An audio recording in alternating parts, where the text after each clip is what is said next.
Assalamualaikum warahmatullahi wabarakatuh. Selamat siang semuanya. Pertama-tama yang kami hormati Ibu Mimanisma SEMM selaku dosen pengampu perdagangan luar negeri, yang telah memberikan kami kesempatan untuk menampilkan presentasi kami pada hari ini, serta teman-teman sekalian yang kami banggakan. Halo guys, perkenalkan nama saya Divanini dengan NPM 2018 14500654. Yuk kenalan sama member-member kelompok satu lainnya. Check it out.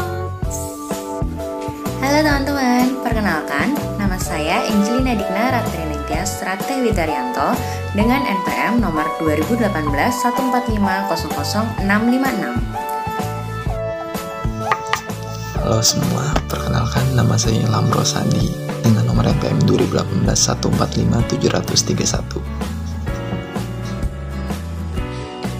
Halo teman-teman, nama saya Anissa Slirestari, NPM 2018 145000617.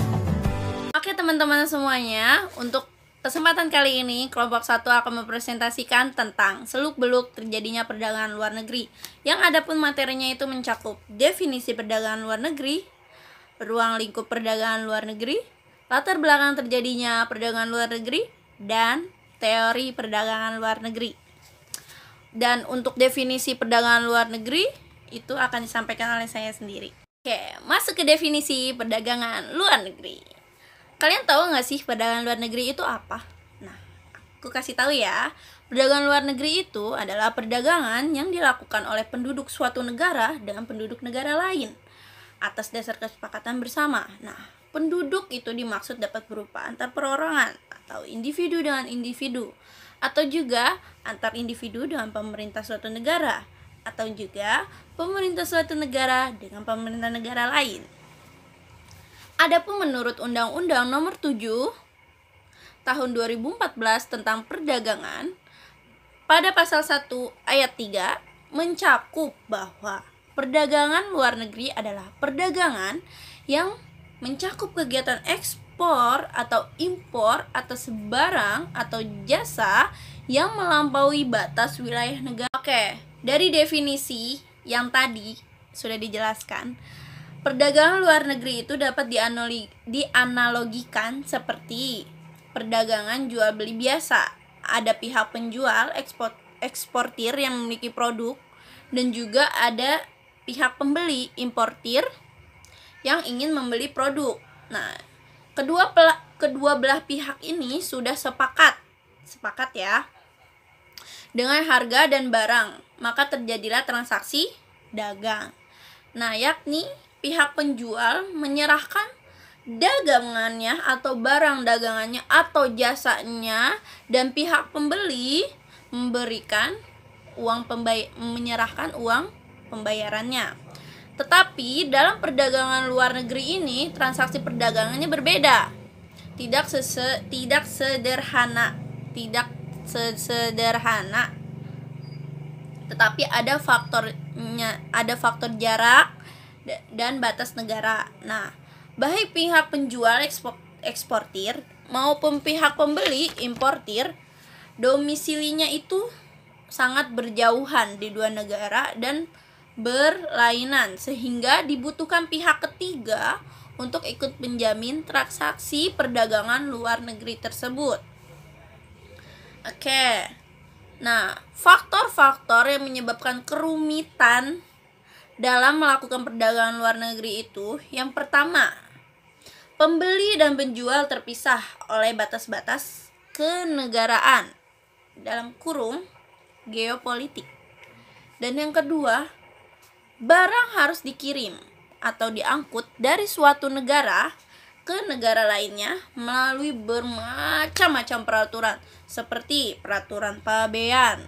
Nah, peraturan pabean ini bersumber dari pembatasan yang dikeluarkan oleh masing-masing pemerintah. Dan yang ketiga, antara satu negara dengan negara lainnya itu terdapat banyak perbedaan. Yang pertama, ada perbedaan bahasa. Kedua, mata uang. Ketiga, takaran. Dan yang keempat, timbangan. Serta hukum dan perdagangannya itu berbeda. Oke. Mungkin untuk definisi perdagangan luar negeri cukup. Selanjutnya akan dijelaskan oleh Kak Angel tentang ruang lingkup perdagangan luar negeri. Terima kasih. Oke, sekarang kita lanjut ke materi selanjutnya, yaitu ruang lingkup perdagangan luar negeri.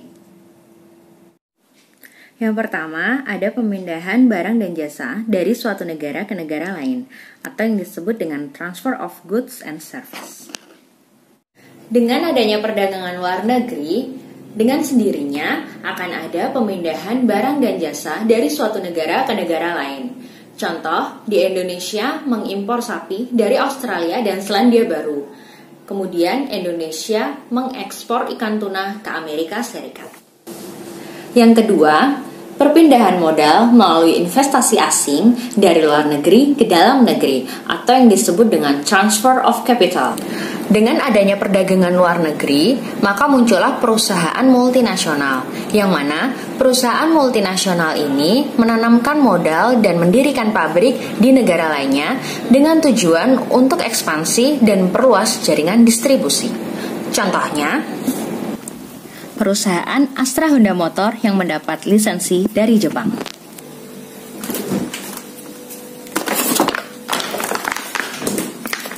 Perusahaan Frisian Flag yang mendapat lisensi dari Netherlands, dan lain sebagainya. Yang ketiga, perpindahan tenaga kerja yang mempengaruhi pendapatan negara melalui devisa, atau yang disebut dengan transfer of labor. Perdagangan luar negeri memungkinkan suatu negara untuk mengirimkan tenaga kerjanya ke luar negeri. Contohnya, Indonesia mengirimkan tenaga kerjanya ke Arab Saudi. Indonesia mengimpor tenaga kerja ahli asing yang akan dipekerjakan di perusahaan asing yang ada di Indonesia. Yang keempat adalah perpindahan teknologi, yaitu mendirikan pabrik-pabrik di negara lain, atau yang disebut dengan transfer of technology. Perdagangan luar negeri memungkinkan perusahaan multinasional untuk mendirikan pabrik di negara lain. Hal ini ada dua kaitannya dengan poin nomor 2 di atas. Dengan berdirinya pabrik-pabrik, maka akan membutuhkan peralatan dan mesin-mesin untuk mendukung proses produksi, di mana peralatan tradisional akan digantikan dengan peralatan yang modern. Contohnya, berdirinya perusahaan multinasional. Yang kelima, penyampaian informasi tentang kepastian adanya bahan baku dan pangsa pasar, atau yang disebut dengan transfer of data economic international.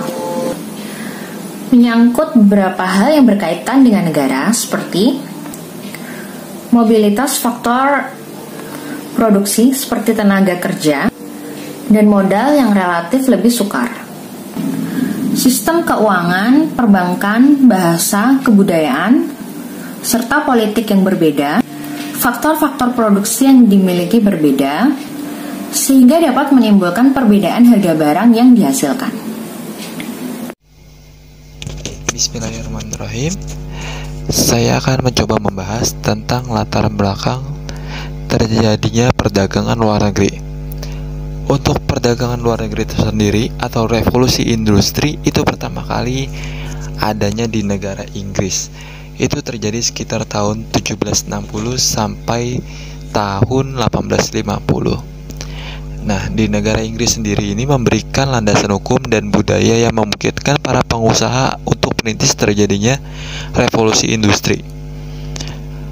Faktor kunci yang turut mendukung terjadinya revolusi itu ada 5. Yang pertama, masa perdamaian dan stabilitas yang diikuti dengan penyatuan Inggris dan negara Skotlandia. Kedua, tidak ada hambatan dalam perdagangan antara Inggris dan Skotlandia.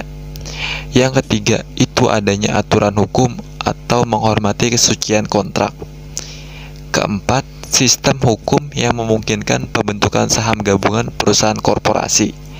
Lalu yang kelima, adanya pasar bebas atau berbasis kapitalisme. Di sini interdependensi merupakan saling ketergantungan yang mempertemukan kekurangan dari masing-masing negara melalui keunggulan komparatif. Komparatifnya itu di masyarakat, baik itu di negara kecil maupun negara besar, baik itu negara yang sangat maju maupun negara yang masih terbelakang, atau langsung maupun tidak langsung membutuhkan dan melaksanakan pertukaran barang dan jasa antara satu negara dengan negara lainnya. Lalu ada liberalisasi ekonomi, adalah reformasi ekonomi yang dilancarkan untuk menciptakan ekonomi berbasis pasar. Liberalisasi dapat mewujudkan dengan mengurangi regulasi pemerintah dan batasan-batasan lainnya terhadap kegiatan ekonomi. Bahkan di Indonesia sendiri sejak awal Orde Baru itu sudah berorientasi pada kebijakan ekonomi yang bersifat liberal dan pro pasar.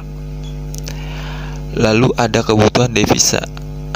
Tepatnya ini adalah alat pembayaran luar negeri atau yang disebut dengan foreign exchange currency atau devisa yang dianggap sebagai tagihan kita terhadap luar negeri yang dapat dipergunakan untuk melunasi hutang yang terjadi dengan luar negeri. Berikut adalah beberapa contoh bentuk devisa yang antara lain adalah surat berharga, mata uang asing seperti US dollar, euro, pound sterling, dan lainnya. Terima kasih. Di sini saya akan menjelaskan mengenai teori-teori perdagangan luar negeri. Dalam perdagangan luar negeri itu terdapat 3 teori. Yang pertama yaitu teori praklasik merkantilisme, dan yang kedua teori klasik. Yang ketiga yaitu teori permintaan timbal balik. Teori praklasik merkantilisme dipopulerkan oleh David Hume. Salah satu ide pokoknya yaitu suatu negara dapat dikatakan kaya atau makmur apabila ekspornya lebih besar dibandingkan impornya. Yang kedua, LM atau logam mulia digunakan oleh suatu negara untuk membiayai armada perang. Dan yang ketiga, LM atau logam mulia digunakan sebagai alat pembayaran, sehingga apabila suatu negara memiliki LM yang banyak, maka negara tersebut dapat dikatakan sebagai negara yang kaya dan juga kuat. Untuk menjalankan ide pokok tadi, merkantilis membuat sebuah kebijakan. Yang pertama, yaitu mendorong ekspor sebesar-besarnya, kecuali logam mulia. Yang kedua, membatasi atau melarang impor, kecuali logam mulia. Nah, dari kedua tadi, itulah yang menjadi kebijakan yang dilakukan oleh merkantilis. Selanjutnya, teori klasik. Teori klasik ini terbagi menjadi 2. Yang pertama, yaitu absolute advantage. Dan yang kedua, yaitu comparative advantage. Absolute advantage itu dikemukakan oleh Adam Smith pada tahun 1776.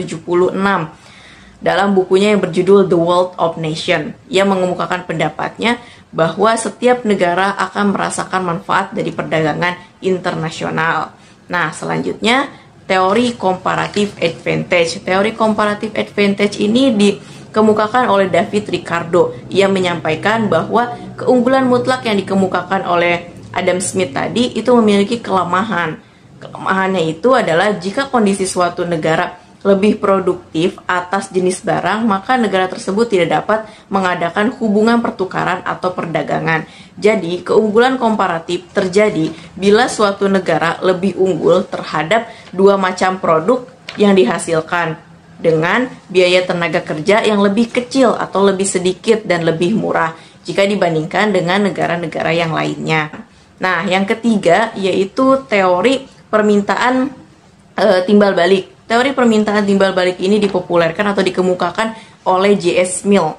Nah, ia berpendapat bahwa sebenarnya hampir sama dengan yang didapatkan oleh David Ricardo, yaitu keunggulan komparatif mencari titik keseimbangan pertukaran perbandingan pertukarannya atau dasar tukar dalam negeri. Maksudnya menyeimbangkan antara permintaan dan penawaran. Karena baik permintaan dan penawaran menentukan besarnya barang yang diekspor dan barang yang akan diimpor. Jadi, menurut J.S. Mill, selama terdapat perbedaan dalam rasio produksi konsumsi antara kedua negara, maka manfaat dari perdagangan selalu dapat dilaksanakan di kedua negara tersebut.